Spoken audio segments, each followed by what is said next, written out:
est l'heure du journal sur la télévision togolaise. Madame, monsieur, bonsoir et voici les titres de cette édition. 25 décembre, le monde entier célèbre la fête de Noël, fête chrétienne millénaire qui marque l'avènement du Messie.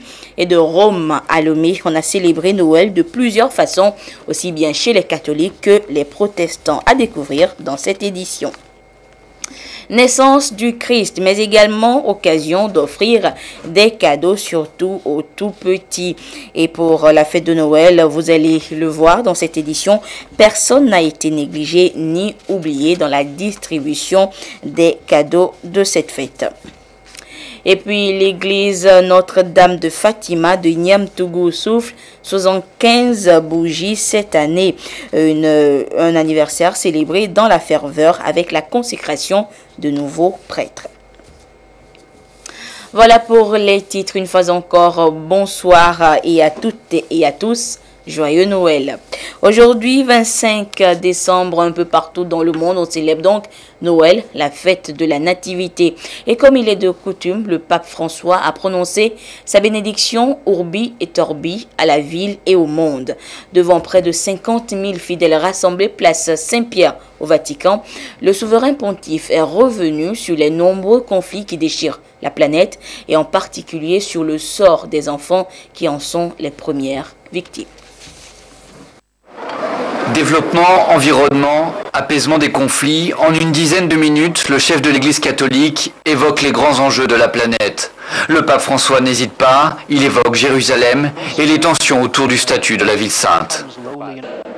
Nous prions pour que la volonté de reprendre le dialogue l'emporte entre les deux parties. Il faut en venir à une solution négociée qui permette la coexistence pacifique de deux États au sein de frontières négociées entre eux et reconnues internationalement. La veille, l'antique Bethléem n'a d'ailleurs pas échappé à ses préoccupations. La messe de minuit en la basilique de la Nativité s'est déroulée dans une ambiance morose. Mais les mots du pape ont aussi résonné pour les chrétiens d'Orient, notamment en Irak et en Syrie. À Mossoul, ville libérée des djihadistes, les cloches de l'église Saint-Paul ont résonné pour la première fois depuis 3 ans. Chrétiens et musulmans se sont recueillis ensemble. Le chef de l'église s'adresse aux 1,3 milliard de chrétiens, mais pas seulement. Partout, il appelle au dialogue et à la confiance. Nous prions pour que dans la péninsule coréenne, les oppositions puissent être dépassées et que la confiance réciproque puisse se développer dans l'intérêt du monde entier. Un souverain pontife qui se veut porteur de paix bien au-delà de son Église.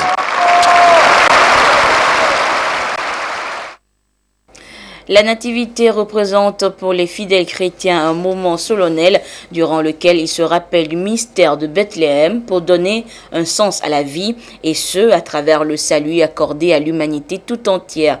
Et c'est dans cette vision que les fidèles catholiques de la paroisse cathédrale Sacré-Cœur de Jésus dans la capitale togolaise se sont retrouvés ce matin. La messe, le compte rendu de la messe avec Gérard Lagoudou.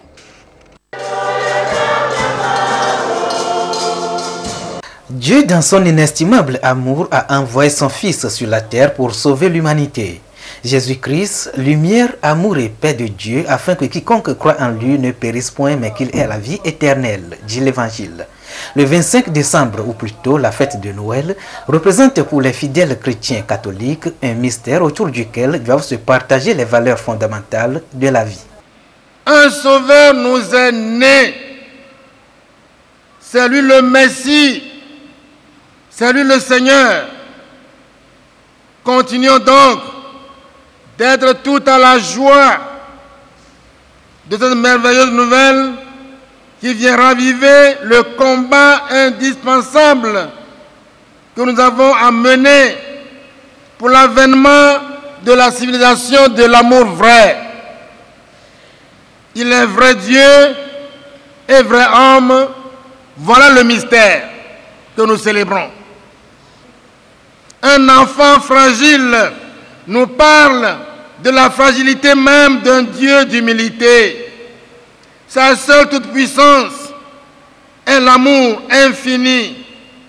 Un enfant posé à même le sol vient nous annoncer un Dieu qui volontairement devient le tout proche.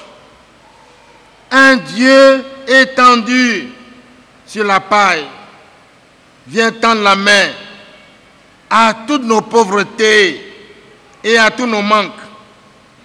Le nouveau-né de Bethléem vient nous sauver par l'amour. Il vient nous sauver de nos servitudes multiples et variées. Il vient nous apprendre à aimer à la manière de Dieu. La commémoration de ce mystère de Bethléem reste et demeure un nouveau départ dans la vie du chrétien selon l'archevêque de Lomé. Il est donc possible à l'homme de revenir à Dieu pour donner un sens à sa vie par le salut, a insisté le célébrant.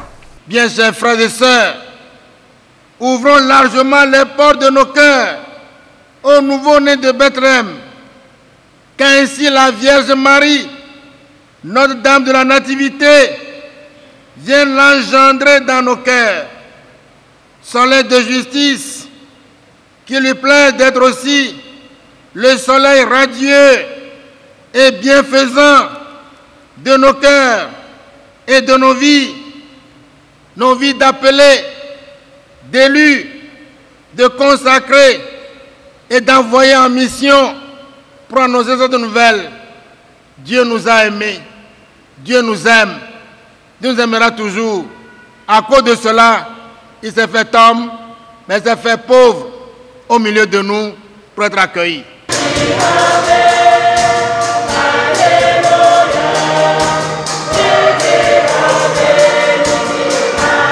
Dans la joie de la nativité du Fils de Dieu, les fidèles de la paroisse cathédrale Sacré-Cœur de Jésus se sont séparés dans la paix pour aller vivre le moment de partage, autre acte fort de solidarité et de réjouissance dans leurs familles respectives. Et Noël, c'est le moment propice où l'on offre des présents aux enfants, des cadeaux, jouets de toutes sortes pour que la fête soit belle. Et aucun enfant n'est oublié, même ceux qui n'ont pas la grande forme ou sont orphelins. Et c'est le Père Noël, ou plutôt la Mère Noël, la ministre de l'Action sociale, qui a fait un tour à la pédiatrie du CHU Sylvanus Olympio et à la pouponnière Sainte-Claire, les bras chargés de cadeaux. Le compte rendu avec Robert Potogbe et Tabitha Akafi. Ambiance de Noël à la pouponnière Sainte-Claire de Lomé-Tocoin et pour cause, la visite de la ministre de l'Action sociale. Madame Tchabinandi Yenchare Kolani remet aux pensionnaires du dit centre des kits festifs composés de vivres et non-vivres. Une action du gouvernement à l'endroit de ces êtres vulnérables afin de leur permettre de célébrer la nativité du Christ à l'instar des autres enfants. À l'occasion de Noël, tous les enfants s'attendent à ce qu'on leur offre des présents, des cadeaux. Ils s'attendent à ce que les parents leur donnent des cadeaux. Eux, ils n'en ont pas. C'est le gouvernement qui devient leurs parents.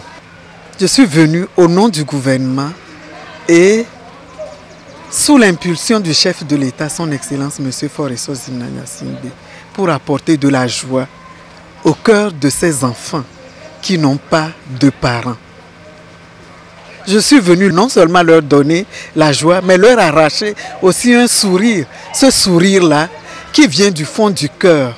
Ce sourire-là qui est un sourire d'amour. Nous en avons besoin aussi en tant que parents. Ce geste symbolique, mais fort louable, a été également observé au service de la pédiatrie du CHU Sylvanus Olympio de Lomé. Les bénéficiaires saluent l'initiative. Les cadeaux qui viennent d'être donnés à ces enfants, très nécessiteux, vont leur permettre de passer de très bonnes fêtes de Noël à l'hôpital. C'est un motif de reconnaissance. Reconnaissance pour dire merci au chef de l'État et à tout le gouvernement pour leur proximité à l'endroit de la pouponnière manifestée par ce geste. La pouponnière Sainte-Claire de Lomé-Tocoin a ouvert ses portes pour la première fois en 1959. Elle accueille les enfants orphelins de mère et les enfants abandonnés. Le centre compte à ce jour près d'une centaine d'orphelins.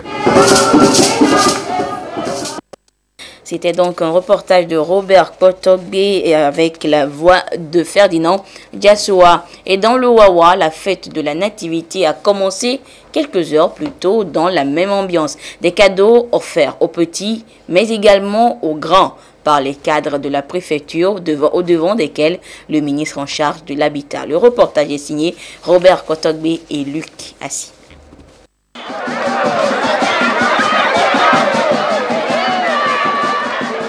Dans la préfecture de Wawa, les enfants et les femmes font objet d'une attention particulière de la part des cadres de la localité pour célébrer la nativité du Christ. Pour cette année 2017, ce sont les cantons de Doumé et Ounabé qui ont retenu l'attention des cadres. Des retrouvailles rehaussées par la distribution des kits festifs aux enfants démunis et des lots de pagnes aux femmes de ces localités. Nous avons apporté des pagnes parce que nous disons que l'enfant qui est né, Jésus-Christ, a besoin d'être entouré de chaleur et qu'il faut offrir à sa mère aussi un pagne pour le couvrir. L'actualité sociopolitique a été largement abordée au cours de cette tournée par les élus du peuple de Wawa. Ils ont réaffirmé l'engagement et la volonté du chef de l'État à promouvoir le dialogue afin de trouver une issue favorable à la crise. Nous avons aussi exprimé et expliqué à nos populations cette situation et nous les avons amenés à prendre courage et à dire et à croire que les années à venir, c'est des années de victoire pour notre pays, des années de fraternité, des années de développement, des années de paix. En plus des kits festifs, les cadres de Wawa ont offert des tam-tams et du matériel de sonorisation au groupe folklorique Ibaye Soufoué du village de Imoussa. Ils ont invité les populations à se rendre à la préfecture les 6 et 8 janvier 2018 dans le cadre de la journée administration rapide pour se faire établir leur pièce d'identité.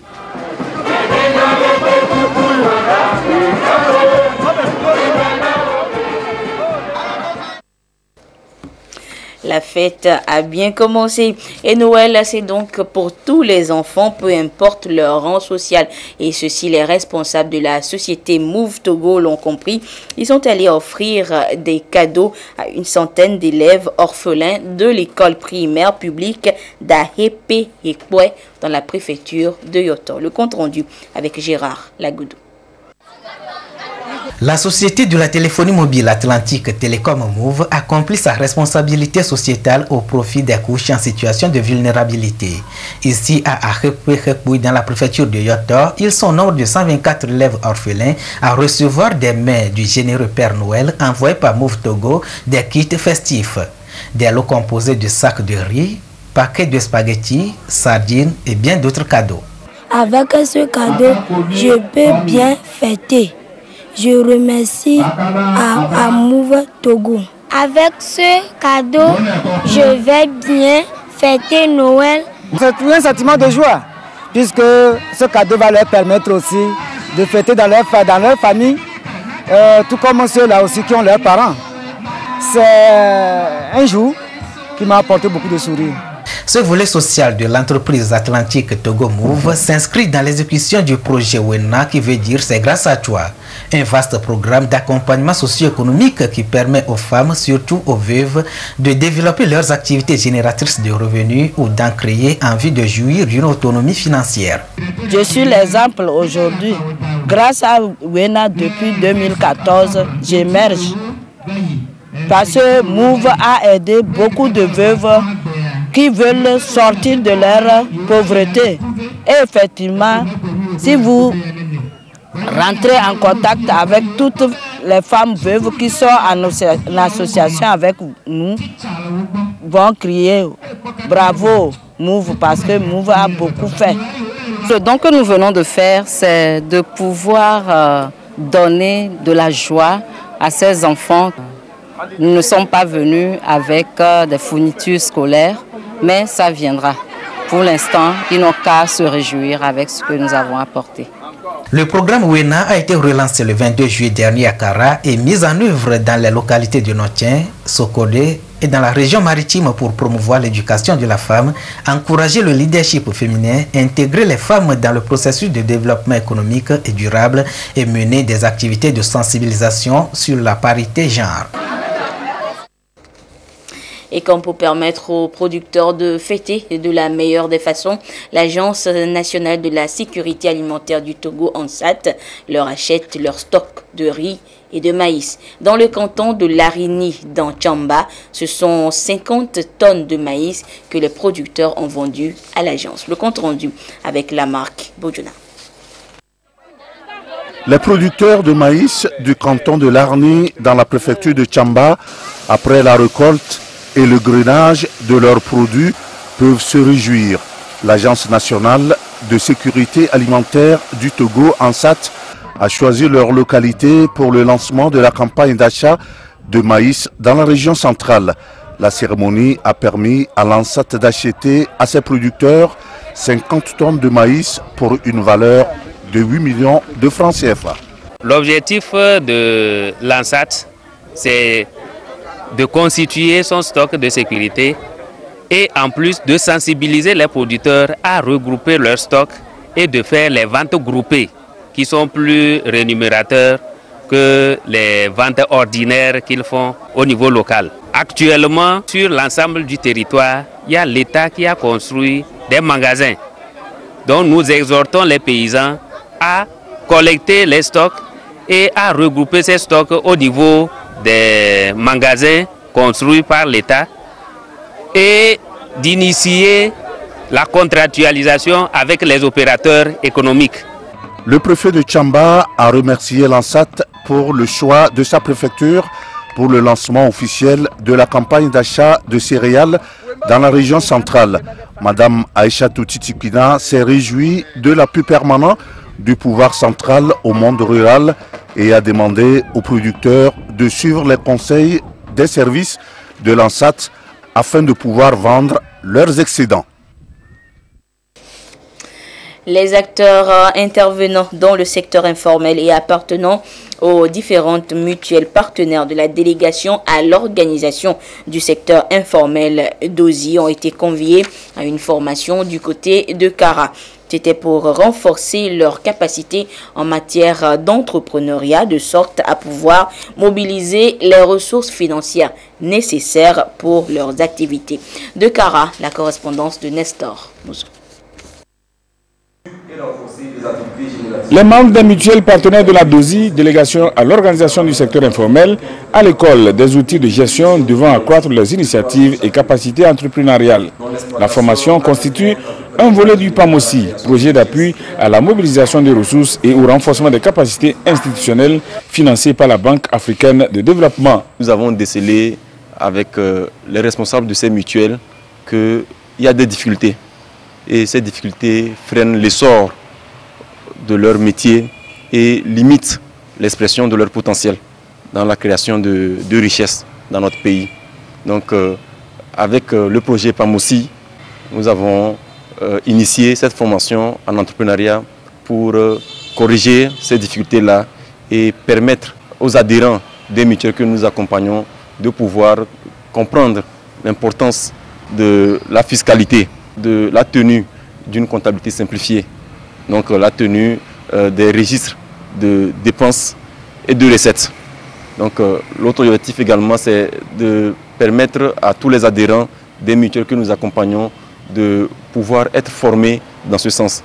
La formation se déroule sur 3 jours avec 3 modules. Comment il faut choisir l'idée d'entreprise sur laquelle on peut créer son entreprise. C'est la première sous-thématique. La seconde sous-thématique, la création d'une micro-entreprise. Quelles sont les conditions? Comment on crée?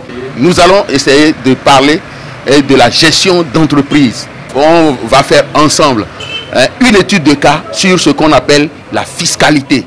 Le projet d'appui à la mobilisation des ressources et au renforcement des capacités institutionnelles a été conçu pour permettre au secteur informel de pouvoir faire face aux défis auxquels il est confronté. Kara est la deuxième étape d'une série de formations qui a commencé dans la région des Savanes et qui va se poursuivre dans les autres régions. Et restons toujours à Kara où un mini-congrès régional du Pradeb a été organisé. Et c'est une initiative du programme d'appui au développement économique et social qui est l'agence de relais du Pradeb dans la région. Les résultats du Pradeb ont été présentés aux autorités administratives et aux partenaires. Nous retrouvons sur place Nestor Moussou. Avec l'appui de la Banque ouest-africaine de développement, le gouvernement togolais a mis en place le programme d'appui au développement à la base. L'objectif assigné au Pradeb est de contribuer à la réduction de la pauvreté. Pour permettre une gestion efficace du programme, des organes régionaux ont été mis en place. Il s'agit du cadre de concertation et du comité régional de sélection. Dans chaque région, le Pradeb a aussi une antenne de relais. Dans la Kara, c'est le programme d'appui au développement économique et social qui joue ce rôle. C'est le PADES qui tient cette assemblée pour dresser devant les autorités locales, les partenaires et les bénéficiaires le bilan de 4 ans de mise en œuvre du Pradeb. Ce programme est structuré en 3 composantes. Le soutien aux activités d'un groupement d'intérêt économique, l'appui à l'installation des plateformes multifonctionnelles dans les communautés n'ayant pas accès aux sources d'énergie modernes et la promotion de l'emploi des jeunes. Les résultats sont satisfaisants parce que si je prends les plateformes multifonctionnelles, au lieu de 31 plateformes multifonctionnelles, nous avons installé 34. Malgré ça, il y a plein de demandes encore. Par rapport aux jeunes qui doivent bénéficier, l'ONG a formé beaucoup de bénéficiaires et a déposé plus de 200 projets seulement.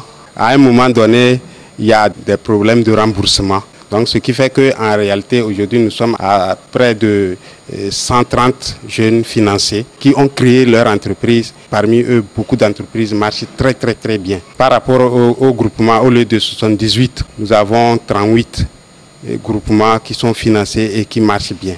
Le Pradeb est conçu pour 5 ans. Il a démarré en 2013. Il lui reste théoriquement 1 an.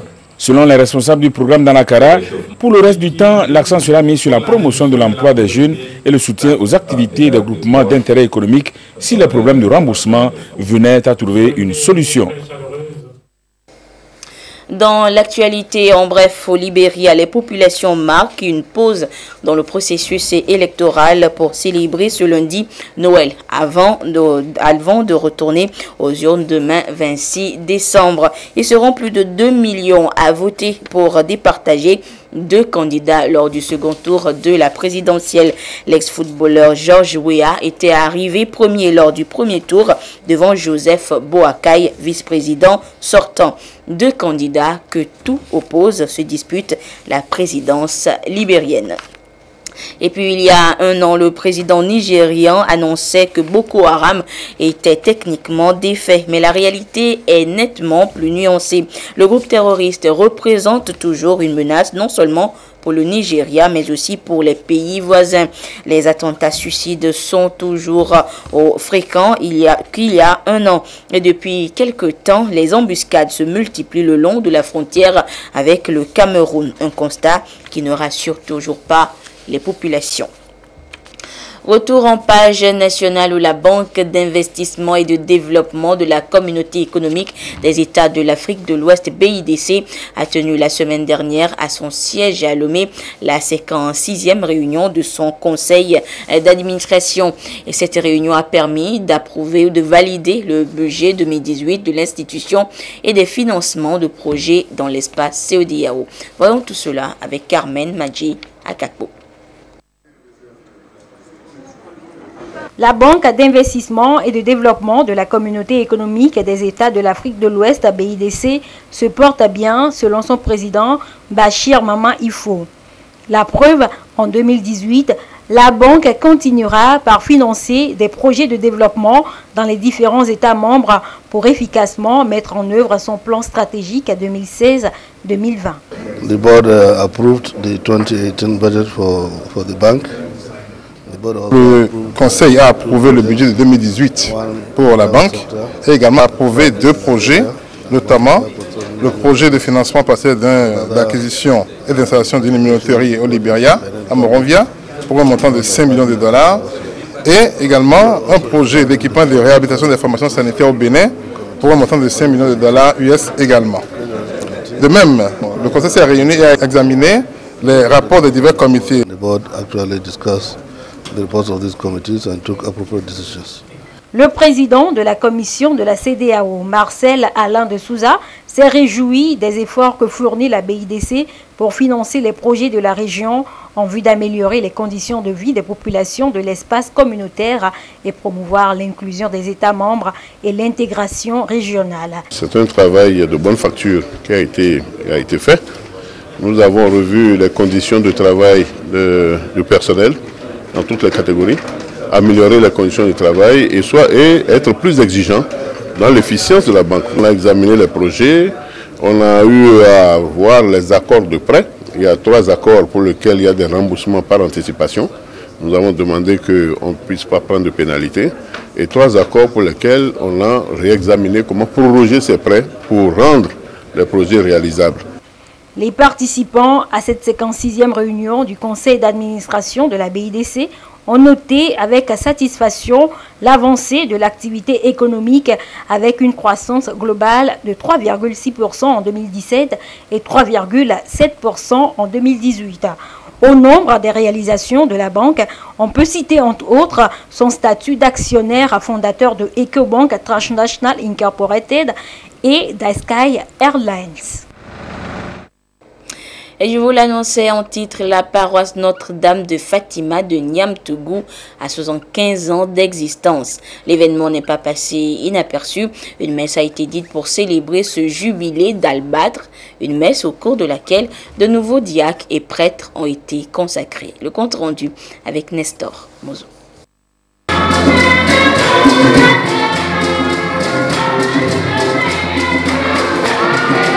Jubilé d'Albâtre de la paroisse Notre-Dame de Fatima de Niamtougou.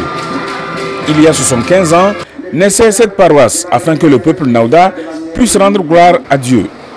Aujourd'hui, ce peuple remercie le Seigneur pour sa fidélité à son égard. Cet anniversaire est couplé de 2 autres événements heureux. D'abord, la famille des diacres s'est agrandie avec l'imposition des mains aux frères David Songaï de la paroisse d'Aredio Kadara et Denis Douga de celle de Baga. Ensuite, 3 autres serviteurs de Dieu ont reçu le sacrement de l'ordination pour devenir prêtres. Joseph Baoula de la paroisse Sainte-Famille de Dongoyor, Kléber Patebaouya de Notre-Dame de Fatima et Michel Paredia de la paroisse Sacré-Cœur de Jésus de Yadé sont désormais les pasteurs des brebis de l'Éternel. L'évêque du diocèse de Kara demande à chacun d'eux de faire preuve du don de soi et d'humilité. La foi, quelle qu'elle soit, demande à être conjuguée avec la réalité. Elle demande à être conjuguée avec la prudence, l'humilité et la modestie. Chers ordinaires de ce jour, soyez prudents. Parfois, en arrivant dans le sacerdoce ou dans la vie consacrée, nous pensons faire des merveilles. Nous pensons transporter les montagnes. Nous pensons que les autres ne savent pas faire. Chers prêtres, chers consacrés, chers fidèles laïcs, que le Seigneur nous donne d'être des Élis dont nos contemporains ont besoin pour connaître et accueillir le vrai Dieu, le Dieu vivant et saint. La cérémonie d'ordination a eu lieu ici, par la volonté du conseil paroissial, comme fruit de l'évangélisation durant les 75 ans de vie de l'église Notre-Dame de Fatima de Niamtougou. Cette paroisse a une histoire féconde. Une histoire représentée devant l'autel à travers les photos des pionniers que sont le père Antoine Brunga, le catéchiste Michel Amédi et le père Ernest Kraust. À ces pionniers et à d'autres qui ne sont plus de ce monde, cette messe leur est dédiée. Aujourd'hui, la communauté de l'église de Fatima compte 31 378 baptisés, 23 prêtres dont un évêque, Monseigneur Ambroise Kotamba Djoliba, évêque émérite du diocèse de Sokodé, 5 catéchistes et une vingtaine de religieux et de religieuses. La 33e coupe du championnat militaire et paramilitaire de football a été remportée par le camp New Pourma de Dapaon. Eh bien, les vainqueurs ont été accueillis dans une liesse populaire de retour à Dapaon. Le compte rendu avec Désiré à l'œil. 1-0 face à la gendarmerie nationale, le 5e secteur de la 2e région militaire du Togo. Le camp Nkrumah de Dapaon a remporté l'édition 33 du championnat militaire et paramilitaire de football. Une joie immense des vainqueurs accueillis triomphalement par le préfet de Thone sur l'esplanade des bureaux de la préfecture. Ce sont des efforts récompensés qui rehaussent aussi la région des Savanes. C'est une première dans l'histoire de la préfecture. C'est la première fois que nous remportons une coupe nationale.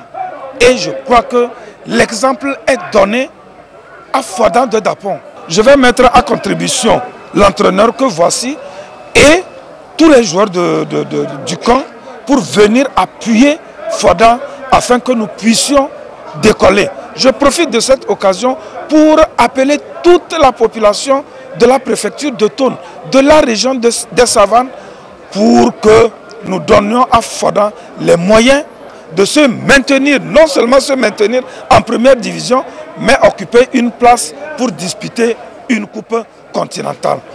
Il est difficile d'être premier et les champions de Nkrumah ne pensent plus reculer. Le trophée du meilleur joueur et celui du meilleur buteur sont revenus aussi au camp Nkrumah de Dapaon. Et on revient une fois encore à la célébration de la fête de la Nativité. Et pour une 9e fois consécutive, l'association Jeunesse Nouvelle Alliance a organisé un concert de Noël pour permettre aux populations de Lomé d'être dans le bain, dans l'ambiance de Noël. Et c'était samedi du côté de l'hôtel Edaoba. Le résumé de la soirée avec Viviane Nsouvi et Ekwe Sala.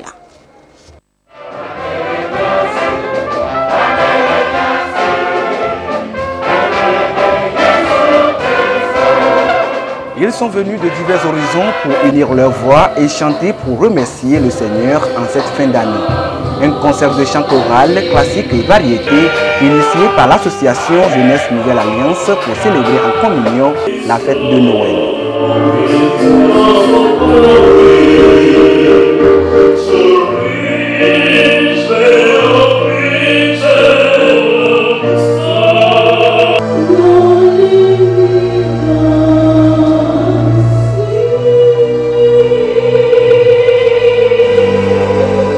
Nous interprétons les morceaux, les compositions de grands auteurs comme Mozart et Handel. Pour nous chrétiens, il est aussi important d'ajouter quelques chants de variété, quelques variétés pour que les gens se sentent vraiment dans l'ambiance de la grande fête de Noël.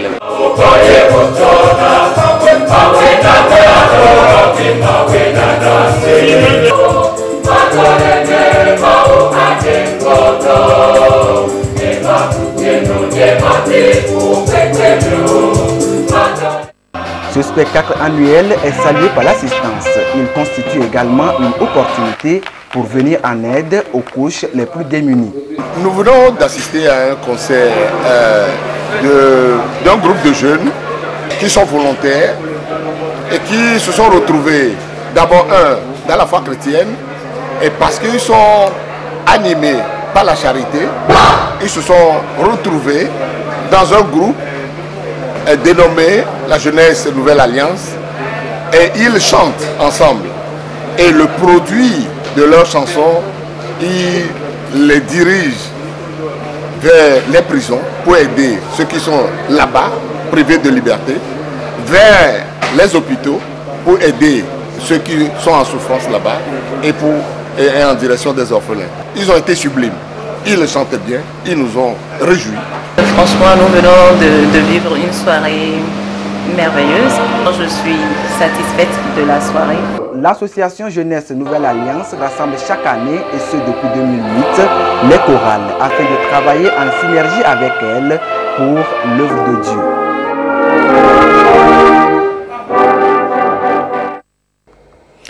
Une ambiance qui s'est donc poursuivie ce lundi 25 décembre. Et voilà, ainsi se referme cette édition. Merci de votre fidélité à la télévision togolaise. Prudence Zinsou vous retrouve à 22h30 pour la dernière édition du journal. Et une fois encore, joyeux Noël.